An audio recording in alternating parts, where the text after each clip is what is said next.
Hey guys, இன்னையில இருந்து நாம ஒரு புது கொரியன் டிராமா பார்க்க போறோம். மோரியம் ஸ்கூல். இது ஒரு இளமை துள்ளலான ஒரு சீரீஸ்னு வச்சுக்கோங்களேன். ஃபேண்டசி, ரொமான்ஸ், ஆக்ஷன் எல்லாமே சூப்பரா இருக்கு. ஒரு ஃபேமஸான மியூசிக் குரூப் பையன் ஒருத்தனுக்கு காதல பிரச்சனை வந்துடும். அதை எப்படியாவது சரி பண்ணணும்னு சொல்லி ஒரு ஸ்கூலுக்கு போறான். அதே மாதிரி ஒரு பெரிய பணக்காரரோட பையன் ரொம்ப அடங்காதவனா இருக்கிறான்றதுனால அவர் அந்த பையனை ஒரு ஸ்கூலுக்கு அனுப்புறாரு. அங்கதான் நம்ம ஹீரோயினும் இருக்கா. அந்த ஸ்கூல்ல முக்கியமா கத்து கொடுக்கறதே வாழ்க்கை பாடத்தையும் மார்ஷியல் ஆர்ட்ஸையும் தான். அந்த சிங்கர் சரியான திமிர் பிடிச்சவன், அந்த பணக்காரரோட பையனும் அடங்காதவன். இவனுங்கெல்லாம் சேர்ந்து அந்த ஸ்கூலுக்கு போய் என்னென்ன அட்டகாசம் அட்டூழியம் பண்றாங்கன்றதுதான் இந்த சீரீஸ்ல பார்க்க போறோம். கடைசியில அவங்க திருந்தினாங்களா, வாழ்க்கையோட பாடத்தை கத்துக்கிட்டாங்களா, அவங்களோட பிரச்சனைகள் தீர்ந்துச்சான்றதெல்லாம் பார்க்க போறோம். சீரீஸ் சூப்பரா இருக்கு. அதே மாதிரி கண்டிப்பா ஒரு நாள் விட்டு ஒரு நாள் வந்துடும். மறக்காம சப்ஸ்கிரைப் பண்ணி வச்சுட்டு பாருங்க. சரி, இப்ப வாங்க சீரீஸ்குள்ள போலாம். சீரீஸ் ஸ்டார்டிங்ல ஒரு அடர்ந்த காடு, அதுல ஒரு ஆளு குழந்தைய தூக்கிட்டு தலை தெறிக்க ஓடிட்டு வராரு.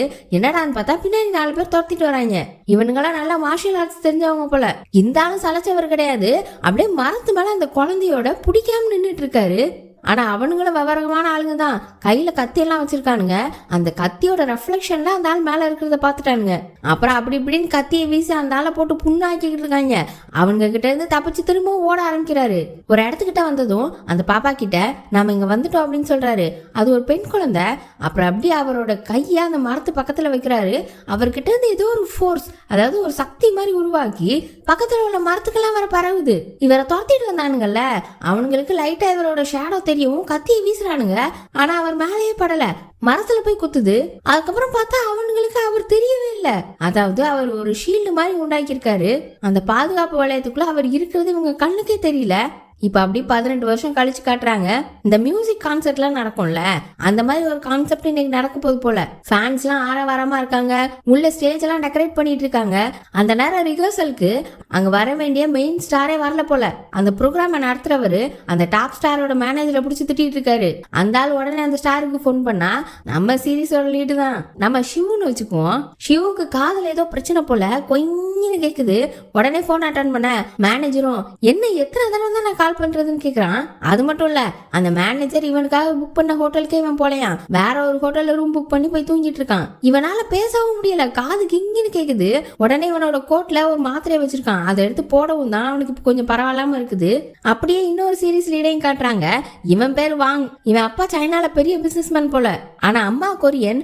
ஏர்போர்ட்ல இருந்து இறங்கி வந்துட்டு இருக்கும் போது அங்க நம்ம ஷிவு இருக்கான்ல, அவனோட போஸ்டர் போட்ட ஆடு ஒண்ணு இருக்குது. இந்த வாங்கோட கம்பெனி ஆடு போஸ்டர் தான். இவன் உடனே அதை பார்த்துட்டு நான் தான் இதை மாத்த சொன்னேன்ல, ஏன் மாத்தாம இருக்கீங்கன்னு கேட்க பக்கத்துல இருக்க அசிஸ்டன்ட் நம்ம சேர்மன் தான் மாத்த வேணான்னு சொல்லிட்டாருன்னு சொல்றான். ஆமா ஆமா, நான் தான் மாத்த வேணான்னு சொல்லிட்டேன்னு ஒரு சமாளிப்பை போட்டுட்டு அங்க அவனுக்காக நிறைய செக்யூரிட்டிஸ் வந்திருப்பாங்க. எல்லாத்தையும் கிளம்புங்க, நான் தனியாவே போய்க்கிறேன் அப்படின்னு சொல்றான். ஆனா அவனுங்க கேட்க மாட்டானுங்க. சேர்மன் தான் அவங்க கூடவே இருக்க சொன்னாருன்னு சொல்றாங்க. இவனோட பைக் ஒன்று ஏர்போர்ட்டுக்கு வெளியில நிக்குது. அதை எடுத்துட்டு கிளம்பு போற நேரம் அவனோட அசிஸ்டன்ட் ஒருத்தன் இந்தாங்க இந்த கார்டை வச்சுக்கோங்க, விவிஐபி கார்டு, எங்க வேணாலும் யூஸ் பண்ணிக்கோங்க அப்படின்னு சொல்லிட்டு கொடுக்குறான். அவனோட பைக்ல ஜாலியா போய் ஒரு ஹோட்டல்ல இறங்குறான். உடனே அவங்க அம்மாவுக்கு தான் போன் பண்றான். இவனுக்கு அவன் அம்மானா ரொம்ப பிடிக்கும் போல. இவங்க அம்மா கொரியால இருக்காங்க, ஆனா இவன் சைனால இருக்கான் போல. அப்பப்போ கொரியா வந்திருப்பான் போல. இவனும் அவங்க அம்மாவை நான் எப்படியாவது இந்த தடவை உங்களை கூட்டிட்டு போயிருவேன்னு சொல்லிட்டு இருக்கான். அது மட்டும் இல்லாம நீங்க ஏன் அந்த ஆளுக்குள்ள கடந்து கஷ்டப்படுறீங்க, சரி நான் உங்களை நாளைக்கு காலையில பார்க்க வரேன்னும் போது அச்சோ நான் வேற வீடு மாறிட்டேனேப்பா, நான் நாளைக்கு உனக்கு அட்ரஸ் அனுப்பி விடுறேன் அப்படின்னு சொல்லிட்டு வைக்கிறாங்க. பார்த்தா எங்கேயும் போல வாங்கோட அப்பா தான் அப்படி சொல்லியிருக்காரு. மோரியம் ஸ்கூல்ல ஒண்ணு இருக்கான், அங்க அனுப்ப போறாராம். அதுக்காக ஏதோ பிளான் பண்ணிட்டு இருக்காங்க. இப்பதான் நம்ம சீரீஸோட ஹீரோயினை காட்டுறாங்க. அவ வீட்டுல உட்காந்து பொட்டோட்டோ கேக் பண்ணிட்டு இருக்கா. ரொம்ப கியூட்டான இன்னசென்ட் கேர்லா காட்டுறாங்க இவளை. அப்புறம் அப்படியே திரும்ப சிவு அவனோட ஹோட்டல் ரூம்ல குளிச்சிட்டு இருக்கான். அப்பவும் அவனுக்கு கொஞ்சம் கால்வலி இருந்துட்டு தான் இருக்கு. அப்ப அவன் கழுத்துல ஒரு டாலர் இருக்கு, அதை வேற காட்டுறாங்க. அதுல ஏதோ ஒரு விஷயம் இருக்கு போல. அதே ஹோட்டலுக்கு தான் வாங்க வந்திருக்கான். ரூம்குள்ள வந்த உடனே ரூம் குப்பையா கிடக்கு. என்ன இது கிளீன் பண்ணாமலே வச்சிருக்காங்கன்னு சொல்லிட்டு உள்ள வரான். ரூம் சாவி மொதல் கொடுக்க மாட்டேன்னு சொல்லியிருப்பாங்க போல, சண்டை போட்டு வாங்கிட்டு வந்திருக்கான். அப்புறம் அப்படியே சரி குளிப்போம் அப்படின்னு சொல்லி கோட்டை கீழே கழட்டி போட்டுட்டு பாத்ரூம் கிட்ட போக பாத்ரூம்ல இருந்து சிவு வரான். ஆல்ரெடி உள்ள ஆள் இருக்குன்னு தான் சாவி கொடுக்காம விட்டுருப்பாங்க போல. இந்த பையல சண்டை போட்டு வாங்கிட்டு வந்திருக்கு. 2 பேரும் மாத்தி மாத்தி பார்த்துட்டு நீ யாருன்னு ஷாக்ல நிக்கிறாங்க. இந்த வாங்க எப்பவுமே கொரியாக்கு வந்தா இந்த ஹோட்டல்ல தான் தங்குவான் போல. இந்த மியூசிக் கான்சர்ட் ஒன்று ரெடி பண்ணிட்டு இருந்தாங்கல்ல, ஹீரோயின் அந்த கான்சர்ட்டுக்கு வர்றதுக்காக தான் பொட்டேட்டோ கேக்லாம் செஞ்சுட்டு இருந்திருக்கா. நிறைய பேர் வருவாங்க இங்க நல்லா சேல்ஸ் பண்ணலான்னு. ஆனா அங்க உள்ள பொம்பளை பிள்ளைங்களாம் ஒன்னும் வாங்க மாட்டேங்குதான், ஜாலியா கத்திக்கிட்டு ஆடிக்கிட்டு தான் இருக்குதுங்க. உடனே ஹீரோயினுக்கு ஒரு ஐடியா, இந்த சிவு இருக்கான்ல அவன் தானே டாப் ஸ்டார், அவனோட ஒரு குட்டி போஸ்டர் எடுத்து சிவுக்கு இந்த பொட்டேட்டோ கேக்னா ரொம்ப பிடிக்கும், அச்சோ அதை நீங்க வச்சிருக்கீங்களா ஆச்சு பூச்சின்னு ஒரு சீனா போட எல்லா பிள்ளைங்களும் சிவுக்கு இது பிடிக்கும் போல அப்படின்னு சொல்லிட்டு வேகமா வந்து வாங்கிட்டு இருக்குதுங்க. இந்த சிவு இருக்கான்ல அவன் வந்து ஒரு குரூப்போட லீடர், அந்த குரூப்போட பேரு மோபிஸ். இப்ப அப்படி திரும்பவும் ஹோட்டல்ல சிவும் வாங்க உட்கார்ந்துட்டு இருக்காங்க. சிவுவோட மேனேஜர் வாங்கோட அசிஸ்டன்ட் வந்து நிக்க, ஹோட்டலோட மேனேஜரும் வந்து இது ஏதோ தெரியாம நடந்துருச்சு, ஒரு இன்டர்ன் முத நாள்ன்றனால இப்படி மாத்தி பண்ணிட்டான்னு சொல்லிட்டு இருக்க. இப்ப இந்த ரூம்ல இருந்து யார் வெளியில போறான்றதுதான் விஷயம். வாங்க அவனை வெளில போக சொல்லுங்கன்னு சொல்றான். சிவு அவனை வெளில போக சொல்றேன்னு சொல்றான். அப்ப சிவுவோட மேனேஜரும் இவர் ஒரு பெரிய கேபாப் ஸ்டாரு சிவு அப்படிலாம் சொல்ல வாங்குக்கு யாருன்னே தெரியல. அப்புறம் தான் அவனுக்கு ஒரு விஷயம் புரிய வருது, அந்த கான்செர்ட் எல்லாம் அரேஞ்ச் பண்றதே வாங்கோட ஃபேமிலி குரூப் தான் போல. வாங்க சிவு கிட்ட நீ ஒன்னும் அதுல இருந்து பாடவனா உன்னை தூக்கியாச்சு அப்படின்னு சொல்ல, அப்பதான் வாங்கோட அசிஸ்டன்ட் இந்த சிவு தான் பெரிய சிங்கரு, 70% ப்ராஃபிட் அந்த மோபிஸ்ல இருந்து தான் வந்துட்டு இருக்கு, அதுலயும் பாதிக்கு பாதி இவனோட ஃபேன்ஸ் தான் சொல்ல வாங்குக்கு என்ன பண்றதுனே தெரியல. சரி வேற வழி இல்லைன்னு சொல்லிட்டு கான்செர்ட்ல நல்லா பண்ணு அப்படின்னு சொல்லிட்டு அங்க இருந்து கிளம்பிட்டான். கிளம்புனவன் ஒழுங்கா போனானா, இந்த சிவோட கோட்டும் இந்த வாங்கோட கோட்டும் ஒரே மாதிரி இருக்கும் போல. இந்த வாங்க வேற வந்தோடனே கழட்டி போட்டானா, அவன் கீழே போட்டான். சோஃபால சிவோட கோட் இருந்திருக்கு, அவன் அதை மாத்தி எடுத்துட்டு போயிட்டான். இப்போ சிவோட மேனேஜரும் சேர்மனோட பையனுக்கும் சிவுக்கும் பிரச்சனை ஆயிடுச்சுன்னா அந்த கம்பெனி எடுத்துக்கிட்ட சொல்ல அவருக்கெல்லாம் கடுப்பாகுது. இப்ப அப்படியே அந்த கான்செர்ட் நடக்கிற இடத்துல தான் கட்டுறாங்க. நம்ம ஹீரோயின் அவளோட பொட்டேட்டோ கேக்கெல்லாம் வித்துட்டா, அங்கதான் வாங்க வந்திருக்கான். அங்க ஒரு தொப்பி போட்ட ஒரு பொண்ணையும் காட்டுறாங்க. ஹீரோயின் அந்த பொண்ணை பாக்குறா, இவன் என்ன இங்க வந்திருக்கா, அவளா இருக்காது வேற யாராவது இருக்கும் அப்படின்னு சொல்லி விட்டுட்டா. இப்ப இங்க வாங்க உள்ள போகும்போது செக்யூரிட்டி அவனை மறைக்கிறாங்க. டே யாரடா மறைக்கிறீங்க அப்படின்னு கேட்க, யாரா இருந்தாலும் ஐடி கார்டை காட்டுங்க சார் அப்படின்னு சொல்லும்போது அவன் ஐடி கார்டை எடுக்கலான்னு கோட் பாக்கெட்டை பாக்குறான். பார்த்தா உள்ள மாத்திரை தான் இருக்கு. அதே நேரம் சிவு அவனுக்கு காது வலி பயங்கரமா வந்துருச்சு. சரி மாத்திரையை போடலான்னு கோட்டை பார்த்தா உள்ள ஒரு போனு விஐபி கார்டும் தான் இருக்கு. அவன் வேற மாத்திரை எல்லாம் என்ன செய்ய போறான்னு தெரியல. இப்ப இங்க கான்செர்ட் நடந்துட்டு இருக்கு, ஒரு கேர்ள்ஸ் குரூப் பெர்ஃபார்ம் பண்ணிட்டு இருக்காங்க. அடுத்து சிவோட குரூப் தான் போல. ஒரு தொப்பி போட்ட பொண்ணு உள்ள வந்தால, அவன் மொழியே சரியில்லை, திருத்திருந்து முடிச்சிட்டு இருக்கா. என்னடான்னு பாத்துக்கிட்டு இருந்தா பாக்கெட்டுக்குள்ள வர கை விடுறா, கண்டு கிண்டு வச்சிருப்பா போலன்னு பார்த்தா உள்ள சிவோட போட்டோ வச்சிருந்திருக்கா. அப்புறம் அப்படியே சிவோட பெர்ஃபார்மன்ஸும் ஆரம்பிக்குது. நல்லா சூப்பரா தான் பாடிட்டு இருக்கான். ஆனா இடையிலே அவனுக்கு காது வலி வருது. ஆனா அதையும் கண்ட்ரோல் பண்ணிக்கிட்டு திரும்பவும் நல்லாவே பாடிட்டு இருக்கான். அப்பதான் பார்த்தா சீலிங்ல ஒரு பெரிய லைட் தொங்குது. அந்த லைட்ல இருந்து ஸ்பார்க் வர ஆரம்பிக்குது. சிவுக்கு வேற காது வலி வந்துச்சுல, அப்பப்போ காது கேட்காம போயிரும் போல. தொப்பி போட்ட பொண்ணு இருக்கால, இவன் இந்த சீரீஸ்ல ஒரு லீடு தான். இவ பேரு சன்னா. அவ அதை பார்த்துட்டு வேகமா செக்யூரிட்டியும் தாண்டி அந்த ஸ்டேஜுக்கு போய் அவன் காப்பாத்தலான்னு போறா. அவ வேகமா ஓடி வரும்போது தான் சிவு பாக்குறான். என்னடா ஆச்சுன்னு மேல பார்த்தா மேல இருந்து அந்த லைட் கீழே விழ போற மாதிரி இருக்கு. இவன் டக்குன்னு கையை மேல தூக்கி தலையை மறைக்க அவன் கையில இருந்து ஏதோ சக்தி வர மாதிரி தெரியுது. அப்படியே அந்த லைட் நின்றுச்சு ஒரு செகண்ட். அப்புறம் சனாவும் வேகமா அவனை இழுத்து தள்ளி போட அந்த லைட்டு டம்மான்னு கீழே விழுது. அந்த சனா இவன் கிட்ட, உனக்கு காது ரொம்ப வலிக்குதா, நீ மூரிம் ஸ்கூலுக்கு வா, அங்க உள்ள ஹெட் மாஸ்டர் உனக்கு ஹெல்ப் பண்ணுவாருன்னு சொல்றா. இவனுக்கு ஒரே ஷாக்கு, நமக்கு காது வலிக்கிறது இவளுக்கு எப்படி தெரியும்டான்னு. அப்புறம் சுத்தி சுத்தி ஆளுங்க வேற வந்துட்டாங்க. சனாவை 2 செக்யூரிட்டி இழுத்துட்டு போறாங்க. ஞாபகம் வச்சுக்கோ, நான் சொன்னது ஞாபகம் இருக்கட்டும் அப்படின்னு சொல்லிட்டு போறா.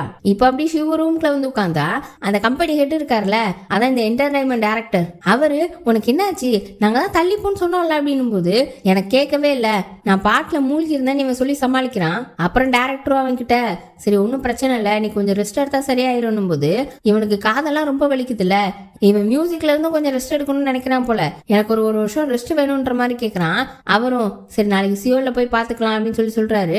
இவனுக்கு இந்த காது பிரச்சனையால சுத்தமா காதே கேட்காம கூட போறதுக்கு வாய்ப்பு இருக்கு போல. ஆனா தற்போதைக்கு ஒண்ணும் பண்ண முடியாது, பெயின் கில்லர் மட்டும் இப்போதைக்கு தரேன் அப்படின்னு சொல்லி டாக்டர் சொல்லியிருப்பாரு போல. இப்ப இந்த டைரக்டருக்கு அந்த மேனேஜர் மூலமா இந்த விஷயம் தெரிய வருது. இந்த மேனேஜருக்கு அவன் ஹாஸ்பிட்டல் போனான்னு தெரியாது, ஆனா கண்டுபிடிச்சிட்டாங்க. இந்த மேனேஜருக்கு கொஞ்சம் வருத்தம் தான், அவனுக்கு காதே கேட்காம கூட போலாம் அப்படின்ற மாதிரிலாம் டைரக்டர் கிட்ட சொல்ல இந்த டைரக்டர் பக்க பக்கன்னு சிரிக்கிறாரு. ஷிவு தான் பாட்டு எழுதுறது கம்போஸ் பண்றதுன்னு எல்லாம் பண்ணுவான் போல. அவன் போயிட்டானா நம்ம கம்பெனி ரொம்ப மோசமா அடிப்படும் அப்படின்ற மாதிரி இந்த மேனேஜர் சொல்ல, ஆனா இந்த டைரக்டருக்கு என்ன வேணும்னா இப்ப இந்த ஷிவோட கான்ட்ராக்ட் முடியும் போது ரினியூ பண்ணணும்ல, அப்ப நிறைய காசு கொடுக்க வேண்டிய வருமே அப்படின்னு சொல்லிட்டு நான் ரொம்ப கவலைப்பட்டுட்டு இருந்தேன். பரவாயில்ல, அவனுக்கு இவ்வளவு ஒரு பிரச்சனை இருக்கா, அவனுக்கு காது கேட்கலன்னா அவன் நமக்கு தேவையில்லை, இந்த பிரச்சனையை எப்படி முடிக்கணும்னு நான் பாத்துக்கிறேன், அவன்கிட்ட இருந்து நான் காசை உருவிக்கிறேன் அப்படின்னு சொல்றாரு. அப்ப நம்ம ஷேர்லாம் கொடுக்க போறது இல்லையா அப்படின்னு மேனேஜர் கேட்க, அதெல்லாம் கொடுக்க போறது இல்ல, நம்ம கம்பெனியை பாதிக்காம அவனை வெளியில அனுப்பணும். ஆமா, ஒரு பொண்ணு கூட இவன் பின்னாடியே சுத்திட்டு இருந்துச்சு, இவன் கூட ரிஜெக்ட் பண்ணான்னு சொல்லி சூசைட் அட்டம் வரைக்கும் போச்சு, அவ பேர் என்ன டாரிமா அப்படின்னு சொல்லி கேட்டுட்டு இருக்காரு. ஏதோ பிளான் பண்றாரு. அப்படி இன்னொரு பக்கம் வாங்கு கோர்ட் மாறி போச்சு இல்ல, அதை எடுக்கிறதுக்காக திரும்ப ஹோட்டலுக்கு வந்திருக்கான். கீழே ரிசப்ஷன்ல நின்று ஹீரோக்கு போன் பண்ணா, அவன் ரூம்ல இருக்கானா இல்லையானே தெரியல, போனே அட்டன் பண்ணல. இவன் செம்ம கான்ல மேல போய் கதவை தட்டுறான், ஆளு உள்ள இல்ல போல. எங்க இருக்கான்னு பார்த்தா ஒரு கடல்ல பிரிட்ஜ் பக்கத்துல நின்னுட்டு இருக்கான். அப்ப இவனுக்கு போன்ல பாப்அப் சவுண்ட் வருது. போன் எடுத்து பார்த்தா இவனோட போன்ல இல்ல. நமக்கு என்னதான் நடக்குது அப்படின்னு சொல்லி இவன் காது பிரச்சனை நினைச்சு வருத்தப்பட திரும்பவும் கேக்குது. அப்புறம் தான் பாக்குறான் உள்ள கோர்ட்ல இன்னொரு போன் இருக்குல்ல, அதான் வாங்கோட போனு, அதுலதான் வந்திருக்கு. இவனுக்கு இப்பதான் புரியுது, ஓ கோர்ட் மாறி போச்சு போல, அவன் மாத்தி எடுத்துட்டு போயிட்டான் போலன்னு. வாங்கோட அம்மா தான் மெசேஜ் பண்ணிருக்காங்க. இப்ப அப்படி வாங்கோட அப்பாவை காட்டுறாங்க. அவர் அவரோட கார்ல உட்காந்துருக்காரு. அவரோட டிரைவரும் இப்ப நம்ம வாங்க அந்த ஸ்கூல்ல கொண்டு போய் விட்டாலும் அவன் மத்த ஸ்கூல்ல இருந்து ஓடி வந்த மாதிரி வந்துட மாட்டானா அப்படின்னு கேட்க, அதுக்கெல்லாம் எனக்கு ஒரு வழி இருக்கு, அவனுக்கு அவங்க அம்மாவை ரொம்ப பிடிக்கும், அதை வச்சு நான் பண்ணிக்கிறேன் அப்படின்னு சொல்லிட்டு இருக்காரு. இப்பதான் நமக்கு ஃபர்ஸ்ட் அந்த மூரிங் ஸ்கூலே காட்டுறாங்க. அங்க ஒரு ஹெட் மாஸ்டர் இருக்காரு. இவர் யார் தெரியுமா, எபிசோட் ஸ்டார்டிங்ல ஒரு குழந்தைய தூக்கிட்டு ஓடி வந்தார்ல, அவர் தான் இந்த ஸ்கூலோட இப்ப ஹெட் மாஸ்டர். அப்படியே நம்ம ஹீரோயினை காட்டுறாங்க. ஹீரோயின் பார்ட் டைமா நிறைய வேலை பார்த்துட்டு இருக்கா. அப்புறம் அப்படி திரும்ப நம்ம ஹீரோ அவன் பிரிட்ஜ் பக்கத்துல நின்றுட்டு இருந்தான்ல, கார்ல ஏறி கிளம்பலான்னு பார்த்தா அப்போ ஒரு பொண்ணு இவன் கார்ல ஏறி உட்காருது. இந்த பொண்ணு தான் அந்த டைரக்டர் கேட்டுட்டு இருந்தார்ல, ஹீரோ பின்னாடி சுத்தினானு. இவளும் ஒரு கேர்ள்ஸ் குரூப்ல உள்ளவன் போல. உனக்கு ஏதாவது அடிபட்டுருச்சா, நான் பதட்டத்துல ஓடி வந்தேன்னு சொல்ல, எனக்கெல்லாம் ஒரு அடியும் படல, நீ காரை விட்டு கீழே இறங்குன்னு அவனு கத்துறான். இவ டக்குன்னு அவனை கட்டி பிடிச்சிட்டா. அப்பதான் ஒரு விஷயத்த யோசிச்சு பாக்குறா. இந்த டைரக்டர் இருக்கார்ல, அவர் தான் கூப்பிட்டு, உனக்கு இன்னும் அவனை பிடிச்சிருக்கா, நீ அவன் பின்னாடியே சுத்தி அவன் உன கண்டுக்கல, நீ வளர்றதுக்கு நான் உனக்கு ஹெல்ப் பண்றேன். ஒருத்தங்க வளரணும்னா டாப்ல இருக்கவங்க கூட சேர்ந்துக்கணும், அப்படி இல்ல டாப்ல இருக்கிறவங்கள கீழே தள்ளி விட்டு நம்ம மேல போகணும்னு சொல்லி நல்லா பிரெயின் வாஷ் பண்ணி அனுப்பி விட்டுருக்காரு. சிவா அந்த பொண்ணை காரை விட்டு கீழே இறங்க சொல்லிட்டு இருக்க. அப்ப அங்க ஒரு 4 ரவுடி பசங்க வராங்க. வந்துட்டு இப்ப என்ன பிரச்சனை, லவ்வர்ஸ்குள்ள சண்டையா, நாங்க வேணா தீர்த்து வைக்கவா அப்படின்னு கலாய்ச்சிட்டு வராங்க. அப்போன்னு பார்த்து ஹீரோயின் அந்த சைடு கிராஸ் பண்றா. இந்த விஷயத்த பார்த்துட்டு நம்ம ஏதாவது ஹெல்ப் பண்ணலாமா அப்படின்னு யோசிச்சவ, சேச்சா நம்ம அப்பா என்ன சொல்லியிருக்காரு, எந்த பிரச்சனை வந்தாலும் கண்ணை மூடிட்டு கடந்து வந்துடணும்னு சொல்லியிருக்காரு, நமக்கு எதுக்கு தேவையில்லாத பிரச்சனை அப்படின்னு சொல்லிட்டு அங்கிருந்து கிளம்ப. இந்த ரவுடி பசங்க வர அந்த பொண்ணை தொடுற மாதிரி எல்லாம் வரானுங்க. சிவுக்கு கோவம் வந்துச்சு. வா உனக்கு கூட நான் டிரா பண்றேன்னு அவளை கூப்பிட்டா அவ போக மாட்டா, நான் உன் கூட எங்கேயும் வரலன்னு சொல்லிட்டு இருக்கா. அப்போன்னு பார்த்து ஒரு ஹெல்மெட்டும் ஒருத்தன் தலையில வந்து விழுது. யாரான்னு பார்த்தா நம்ம ஹீரோயின் தான். நான் ஏற்கனவே போலீஸ்ல சொல்லிட்டேன், பேசாம ஓடிடுங்க இல்லைன்னா மாட்டிப்பீங்க அப்படின்னு காமெடி பண்ணிட்டு இருக்கு. ஹீரோ அப்பதான் ஒரு விஷயத்த நோட் பண்றான். இன்னொரு கார்ல இருந்து ஒருத்தன் போட்டோ எடுத்துட்டு இருக்கான். ஏற்கனவே இந்த மேனேஜர் பைய உள்ள வேற அங்கதான் ஒளிஞ்சிட்டு இருந்திருக்கான். அப்ப ஹீரோ அந்த டாரிங் பொண்ணு ஒருத்தி இருக்கால, அவகிட்ட நீ பத்திரமா வீட்டுக்கு போய் சேர்ந்துரு, நான் இதோ வந்துடுறேன் அப்படின்னு சொல்லிட்டு அந்த போட்டோ எடுத்த கார் இருக்குல்ல, அந்த கார் பின்னாடி போறான். இந்த ரவுடி பையன் எங்க போனானுங்கன்னு தெரியல. கரெக்டா ஹீரோ போகவும் ரிப்போர்ட்டர்ஸ் எல்லாம் நிறைய அங்க சூழ ஆரம்பிச்சிட்டானுங்க. இப்ப இது ஒரு பெரிய பிரச்சனை ஆகி போச்சு. அந்த டாரிங், நான் அவன் கூட டேட்டுக்கு வந்தேன், ஆனா 2-3 ரவுடிங்க வரவும் அவன் என்ன பாதியிலே விட்டுட்டு ஓடிட்டான் அப்படின்னு சொல்றா. நம்ம ஹீரோயின் சிவ கார்ல கிளம்புனதும் அவதான் அந்த ரவுடிங்க கூட சண்டை போட்டு இருந்திருக்கா. அதனால அவளை இன்டர்வியூ எடுக்கிறாங்க. நான் சிக்கன் டெலிவரி பண்ண வந்தேன், அப்புறம் 2-3 ரவுடிங்களை பார்த்தேன், அதனால நான் ஹெல்ப் பண்ணேன் அப்படின்னு சொல்லிட்டு இருக்க. இந்த ரிப்போர்ட்டர் காரனுங்க முக்கியமா இந்த சிவுவை தான் கேக்குறானுங்க. அவன் என்ன பண்ணான்னு அவனை தான் டார்கெட் பண்றாங்க. இப்ப கடைசியில அவன் ஒரு பொண்ணை கூட்டிட்டு வந்து லவ் பண்ணிட்டு இருந்திருக்கான். அப்ப ரவுடி பசங்க வந்த உடனே அவளை விட்டுட்டு ஓடிட்டான்ற மாதிரி அவனோட பேரே கெட்டு போகுது. இப்ப இந்த விஷயத்த டைரக்டர் சிவு கிட்ட பேசிட்டு இருக்க. அவனும் சொல்றான், ரிப்போர்ட்டர்ஸ் வந்திருந்தாங்க, அவங்க ஏதாவது தப்பா எழுதிருவாங்கன்னு தான் நான் அவங்க பின்னாடி போனேன், அவங்க வேணும்னே என்ன ட்ராப் பண்றதுக்கு தான் வந்தாங்க அப்படி இப்படின்னு சொல்லி பாக்குறான். ஆனா டைரக்டர் கேட்கல, அதெல்லாம் ஒண்ணும் இல்ல, நேத்து தான் உன்னோட கான்செப்ட் முடிஞ்சிருக்கு, அதனால அவங்க வந்திருப்பாங்க, அவங்க எதுக்கு ஒன்ன ட்ராப் பண்ண போறாங்க அப்படின்னு சொல்லிக்கிட்டு இருக்க.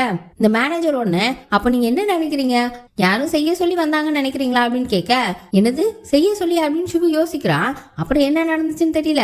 வெளியில கார்ல போய் கிளம்பலான்னு போகும்போது அங்க கரெக்டா வாங்க வந்துடுறான். வந்துட்டு இவனோட கோட்டை தூக்கி போட்டுட்டு, ஒரே நைட்ல ஓவர் ஃபேமஸ் ஆயிட்ட, ஓடி போறதுக்கு முன்னாடி என்னோட ஜாக்கெட்டை கொடுத்துட்டு போ அப்படின்னு சொல்றான். சிவுக்குலாம் கோவம் வந்துருச்சு. ஒன்னும் பேசாம அங்க இருந்து கிளம்பிட்டான். இவன் ஓடி போயிட்டான்னு கலாய்ச்சான்ல, ஏற்கனவே நியூஸ்ல எல்லாம் வேற ஓடி போயிட்டான்னு சொல்லிட்டு இருக்காங்க. அதனால கோவத்துல போயிட்டான். அவன் அந்த பக்கமா போக இந்த பக்கம் வாங்க 2-3 பேர் வாயை பத்தி கடத்திட்டு போறாங்க. இப்ப திரும்பவும் ஹீரோவை தான் காட்டுறாங்க. அவன் கார்ல போயிட்டு இருக்கும்போது ரொம்ப ஃபீல் பண்ணிட்டு போறான். அப்பதான் ஒரு விஷயத்தை யோசிச்சு பாக்குறான். இப்ப டைரக்டர்கிட்ட பேசிட்டு இருந்தான்ல, இந்த டைரக்டர் தான் இவ்வளவும் பண்ணதுன்றத அவரே ஒத்துக்கிட்டாரு. அதான் அந்த மேனேஜர் லைட்டா வாய விட்டானு. சிவுக்குலாம் செம்ம காண்டு. இப்ப அப்படி நம்ம ஹீரோயினை தான் காட்டுறாங்க. அவ அவங்க அப்பா கிட்ட திட்டு வாங்கிட்டு இருக்கா. உங்ககிட்ட எதுவும் பிரச்சனை பண்ணக்கூடாதுன்னு சொல்லிட்டு இருந்தேன்ல, எதுக்கு தேவையில்லாத வேலை பார்த்துட்டு இருக்க? இப்ப நியூஸ்ல எல்லாம் வர வந்திருக்க அப்படி திட்டிட்டு இருக்க. இவருக்கு கண்ணு தெரியாது. நான் உங்ககிட்ட எத்தனை தடவை சொல்லியிருக்கேன், எந்த பிரச்சனை இருந்தாலும் கண்டு காணாம போயிடணும்னு. எதுக்கு இப்படிலாம் பண்ணிட்டு இருக்கேன்னு திட்டிட்டு இருக்காரு. அங்க கூட ஒரு லேடி இருக்காங்க. இவங்க பக்கத்து வீட்டு லேடி போல, ஆனா எப்பவுமே இங்கதான் இருப்பாங்க போல. அவங்க அப்பாவை பாத்துக்கிட்டு இவங்க அப்பா என்னதான் திட்டினாலும் இவ ஜாலியா தான் இருக்கா. அப்புறம் அப்படி நான் மீன் பிடிச்சிட்டு வரேன் அப்படின்னு சொல்லிட்டு அங்க இருந்து ஓடிட்டா. இன்னொரு பக்கம் வாங்க கடத்திட்டு போனாங்கல்ல, அவன் காருக்குள்ள கடந்து துள்ளிக்கிட்டு இருக்கான். யாரா நீங்க என்ன கடத்திட்டு போறீங்க? டே என்னை பத்தி உங்களுக்கு தெரியாது, இதுக்கு முன்னாடி கூட என்ன கடத்திருக்காங்க அப்படி இப்படின்னு கத்திக்கிட்டே வர. அப்பதான் வீடியோ கால்ல அவங்க அம்மாவை காட்டுறாங்க. அம்மா என்னை யாரோ கடத்திட்டாங்கம்மா அப்படின்னு சொல்லிட்டு இருக்க. அது வேற யாரும் இல்லடா, உங்க அப்பா தான்டா. அவர் நீ மூரியம் ஸ்கூலுக்கு போகணும்னு சொல்லிட்டு இருக்காருடா. நான் உனக்கு ஒரு அட்ரஸ் அனுப்புறேன், அங்க போடா அப்படின்னு சொல்லிட்டு இருக்காங்க. நான் எதுக்கு அங்கெல்லாம் போகணும், போக மாட்டேன் அப்படின்னு சொல்ல அவங்க அம்மாவும், இது வரைக்கும் நீ நிறைய ஸ்கூல்ல இருந்து ஓடி வந்துட்ட, உன்னை ஒரு இடத்துலயும் சேர்க்க மாட்டாங்க, இப்ப கடைசியா அந்த மூரியம் ஸ்கூல்ல தான் சேர்த்திருக்காங்க, நீ அங்கதான் போகணும்னு சொல்ல. நான் ஏன் போகணும், நான் சங்கை குரூப்போட வாரிசு, இவ்வளவு சொத்தை வச்சுட்டு நான் ஏன் படிக்கணும் அப்படின்னு சொல்லி கேட்க, டக்குன்னு அவங்க அப்பா போன பிடிங்கி, யாரா சொன்னது நீ வாரிசுன்னு, சொன்னதை மட்டும் செய்ய அப்படின்னு கத்தி விட்டுறாரு. அப்புறம் தான் அவங்க அப்பா அவங்க அம்மா கிட்ட, இவன் ஒரு மனுஷனா மாறணும், எப்படி வளர்ந்துருக்கான் பார்த்தல, இது வரைக்கும் 20 ஸ்கூல்ல இவனை துரத்தி விட்டுருக்காங்க, அவன் அந்த ஸ்கூலுக்கு போயிட்டு வந்துட்டானா நீ அவன் கூடவே சைனாக்கு போலாம் அப்படின்னு சொல்லி சொல்றாரு. அதாவது இவர் சைனால தான் இருக்காரு, சைனால தான் ஒரு பிக் ஷாட்டா இருக்காரு, அவனும் சைனால தான் இருக்கான். ஆனா அவங்க அம்மா மட்டும் கொரியால இருக்காங்க போல. இவங்களுக்கு ஏற்கனவே பூர்வீகம் கொரியா தான். இப்ப அந்த ஸ்கூல்ல நல்லபடியா படிச்சுட்டு வந்துட்டாங்கன்னா நீ அவன் கூட போய் இருந்துக்கோ அப்படின்னு சொல்றாரு. இப்ப அப்படி திரும்ப வாங்க தான் கட்டுறாங்க. இவனுக்குலாம் செம்ம கடுப்பா இருக்கு, எப்படியாவது எஸ்கேப் ஆகணுமேனு எனக்கு பாத்ரூம் போகணும் அப்படின்னு சொல்லி கீழே இறங்குறான். கூடவே செக்யூரிட்டியும் இறங்கி பக்கத்துலயே நிக்கிறாங்க. என்னத்துல இங்க பாத்து நிக்கிறீங்க, அந்த பக்கம் திரும்புங்கடா அப்படின்னு சொல்லிட்டு அப்படியே ஒரு ஆக்ஷனை காமிச்சிட்டு அங்க இருந்து ஓடுறான். இவனுங்களை பின்னாடியே துரத்திட்டு வரானுங்க. கடைசியில பார்த்தா கடல் பக்கத்துல எல்லாம் வந்துட்டு இருப்பானுங்க போல. அங்க நிறைய பாறையா இருக்கும். அதுல எட்ஜில போய் நின்றுட்டு, நீங்க மட்டும் இங்க இருந்து போல, நான் இங்க இருந்து குதிச்சிருவேன், நான் இங்க இருந்து குதிச்சாலும் உங்களை அவ்வளவுதான், எங்க அப்பா காலி பண்ணிடுவாரு அப்படின்னு சொல்லிட்டு இருக்கான். கொஞ்சம் அமைதியா இருங்க, கொஞ்சம் அமைதியா இருங்க, இங்கிட்டு வந்துருங்க வந்துருங்கன்னு சொல்லி பாக்குறானுங்க. இவன் கேட்கவே மாட்டான். நான் குதிச்சிருவேன் ஆக்ஷன் காமிச்சிட்டு இருந்தவன் தெரியாம மேல இருந்து கீழே விழுந்துட்டான். போச்சு எல்லாம் போச்சு. அவனுக்கு பதவிட்டே நிக்கிறானுங்க. எவனாவது குதிச்சு காப்பாத்துறான்ல, ஒருத்தனும் குதிக்கல. உள்ள வாங்க அப்படியே மயங்கிட்டான். அப்படியே செத்துருவான் போலன்னு பார்த்தா உள்ள யாரோ குதிச்சு அவன் கிட்ட வர்றாங்க. யாரான்னு பார்த்தா நம்ம ஹீரோயின் தான். இவன் இப்ப லைட்டா கண்ணா திறக்கிறான். ஹீரோயின் நீந்தி அவகிட்ட வந்துட்டு இருக்க. இவனுக்கு அவளை பார்த்து ரொம்ப அழகா தெரியுது. இந்த ரண காலத்துலயும் இவனுக்கு ஒரு கிளுக்கிழப்பு கேக்குது. அழகா இருக்காளே அப்படின்னு சொல்லி நினைக்கிறான். அப்புறம் அவன் கஷ்டப்பட்டு அவனை கரைக்கு தூக்கிட்டு வந்து எந்திரிங்க எந்திரிங்க எந்திரிங்கன்னு சொல்லி அவனுக்கு சிபிஆர் எல்லாம் பண்ணி ஏதோ ட்ரை பண்ணிட்டு இருக்கா. ஆனா முடியல. சரி வேற வழி இல்ல போல, வாய வச்சு தண்ணியை உரியதான் செய்யணும் போல அப்படின்னு சொல்லிட்டு அவ பக்கத்துல வர டக்குன்னு கண்ணு முடிச்சிட்டான். அவனுக்கு அவளை பார்க்க ரொம்ப அழகா தெரியுது. ஆனா கண்ணு முடிச்சவன் மறுபடியும் வாங்கிட்டான். அப்புறம் அப்படி சிவுவா பார்த்தா அவன் காரை சுத்தி அவனோட ஃபேன்ஸ் இருந்தாங்கல்ல, அந்த பொண்ணுங்களாம் நின்றுட்டு இருக்காங்க. ஆனா இப்ப ஃபேன்ஸா இல்ல ஹேட்டர்ஸா, நீ இந்த மூவிஸ் குரூப்பை விட்டு போயிரு சொல்லி கத்திட்டு இருக்குதுங்க. முட்டையெல்லாம் தூக்கி எறியுதுங்க அந்த கார்ல. அப்புறம் அதெல்லாம் நடந்து முடிஞ்சதுக்கு அப்புறம் ஒரு இடத்துல கார்ல உட்காந்துக்கிட்டு இருக்க. அப்பதான் அவனுக்கு இந்த சன்னா இருக்கால, கான்செப்ட் நடக்கும்போது கூட இவனை காப்பாத்தினாலே அவ கூட சொல்லியிருப்பாள்ல, மூரியம் ஸ்கூலுக்கு வா, அங்கே ஹெச்எம் உனக்கு இது சரி பண்ணுவாங்கன்னு. அதை ஞாபகம் வந்து ஃபோனில் மூரியம் ஸ்கூலை சர்ச் பண்ணி பார்க்குறான். நோ ரிசல்ட் ஃபோன்னு வந்துருச்சு. அப்போ திரும்ப இந்த வாங்கோட ஃபோன் அடிக்குது. என்னடான்னு எடுத்து பார்த்தா அவனோட அம்மா மெசேஜ் பண்ணியிருக்காங்க. அவங்க மூரியம் ஸ்கூலோட அட்ரஸ் அனுப்பிவிடுறேன்னு சொன்னாங்கல்ல, அதெல்லாம் அனுப்பியிருக்காங்க. இவன் அதை பார்த்துட்டு மூரியம் ஸ்கூலா அப்படின்னு சொல்லிட்டு அங்கேருந்து அட்ரஸ்க்கு அப்படி கிளம்ப ஆரம்பிக்கிறான். இன்னொரு பக்கம் வாங்கு அவனை ஹீரோயின் அவன் வீட்டிலே கொண்டு வந்து போட்டிருக்கா. ஹீரோயினோட அப்பா தான் வாங்கிக்கு மசாஜ் பண்ணிட்டு இருக்காரு. இவன் முடிச்சுட்டு பதறி போய் வெளியில ஓடி வர, வெளியில பார்த்தா ஒரு ஆண்டி அந்த வீட்டுல இருந்தாங்கல்ல, அவங்க மீன் அறுத்துட்டு இருக்காங்க. கையில கத்தி வர வச்சிருக்காங்க. அந்த மீன் வெட்டினது அந்த கத்தி இதெல்லாம் பார்த்து அங்கேயே திரும்பவும் வாங்கிட்டான். அப்புறம் ஒரு வழியா முடிச்சிருப்பான் போல.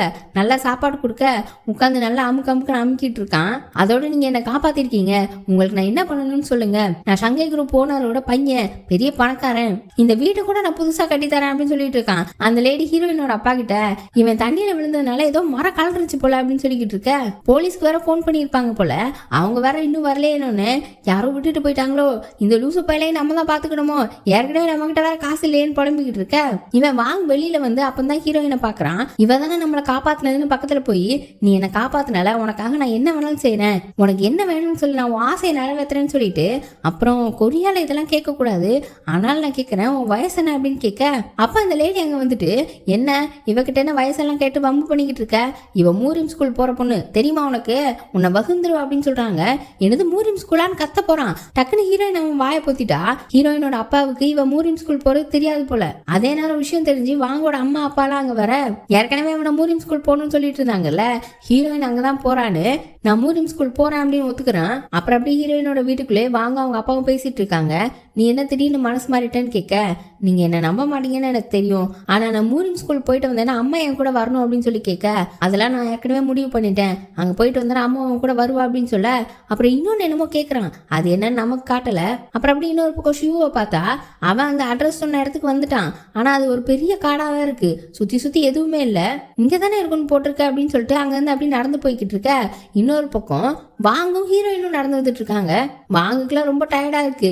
ஹீரோயினை ஏரியல் தான் கூப்பிடுறான். கார்ட்டூன்ல வரும்ல ஏரியல், அந்த பேர் சொல்லி தான் கூப்பிட்டு இருக்கான். நீ எப்படி வேணா பேசுப்பா, ஆனா அந்த ஏரியல் மட்டும் என்ன கூப்பிடாத, அதுவும் நீ கரெக்டா வேற ப்ரொனவுன்ஸ் பண்ண மாட்டேக்க அப்படின்னு சொல்லிக்கிட்டு இருக்கா. அப்படி பேசிட்டே வரையில ஹீரோயின் ஒரு சின்ன செடியை பாக்குறா. அந்த செடியை காயத்துக்கு போட்டா நல்லா ஆறுமா, அதை அவ புடுங்கிக்கிட்டு இருக்க. அப்போ ஒரு பட்டாம்பூச்சி அங்க வருது. இந்த வாங்க சும்மா இருக்காம அந்த பட்டாம்பூச்சியை காட்ட, அவன் அந்த பட்டாம்பூச்சியை பார்த்துட்டு இந்த பட்டாம்பூச்சியை பார்த்தா நமக்கு நல்லது நடக்குமான்னு சொல்லிக்கிட்டு இருக்க.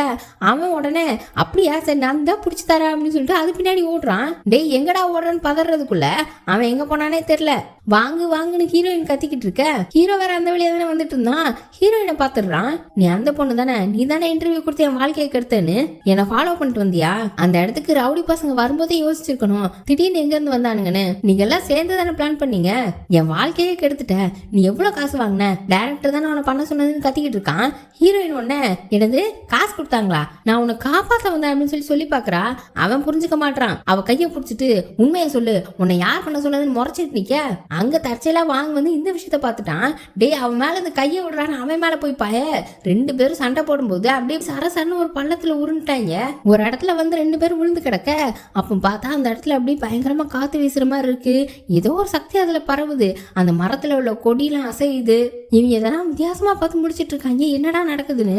அங்க நடக்கிறது எல்லாமே கொஞ்சம் விசித்திரமா தான் இருக்கு. கொடியெல்லாம் பயங்கரமா பறந்துகிட்டு இருக்கு. அப்புறம் மரம் கொடியெல்லாம் கொஞ்சம் விலகி பின்னாடி ஒரு ஸ்கூல் தெரியுது. இவங்க ரெண்டு பேருக்குமே புரிஞ்சு போச்சு இதான் மூரின் ஸ்கூல் போல அப்படின்னு. அப்படியே திருன்னு முடிச்சுட்டு அப்படியே மெதுவா அங்க உள்ள நடந்து வரானுங்க. உள்ள ஸ்கூலுக்குள்ள அங்க திருன்னு எல்லாம் ஆடுது. ஹெட் மாஸ்டர் ஏதோ முழிக்கிறாரு. அப்புறம் இவனுங்க அப்படியே உள்ள வந்தா அங்க உள்ள ஸ்டூடெண்ட்ஸ் டீச்சர்ஸ் எல்லாருமே வெளியில வராங்க. 10-20-25 பேர் தான் இருப்பாங்க. ஹெட் மாஸ்டரும் கீழே வந்து இவனுங்க ரெண்டு பேரையும் பார்த்துட்டு அப்படியே நிக்கிறாரு. அப்படியே மனசுக்குள்ளே ஷீல்டு எப்படி விலகுச்சு அப்படின்னு நினைக்கிறாரு. இவனுங்க ரெண்டு பேரையும் வித்தியாசமா பாக்குறாரு. அப்படியே இந்த எபிசோட் முடியுது. அடுத்தடுத்த எபிசோட்ல மூரின் ஸ்கூல்ல என்னென்ன நடக்குது, இவங்க ரெண்டு பேரும் அந்த ஸ்கூல்ல சமாளிச்சு இருந்துக்குவாங்களா இல்லையான்றதெல்லாம் பார்க்கலாம். அதுக்கு சேனல் சப்ஸ்கிரைப் பண்ணி பெல் ஐகானை பிரஸ் பண்ணி வச்சுக்கோங்க. வீடியோ பிடிச்சிருந்தா லைக் பண்ணுங்க, ஷேர் பண்ணுங்க. Bye by.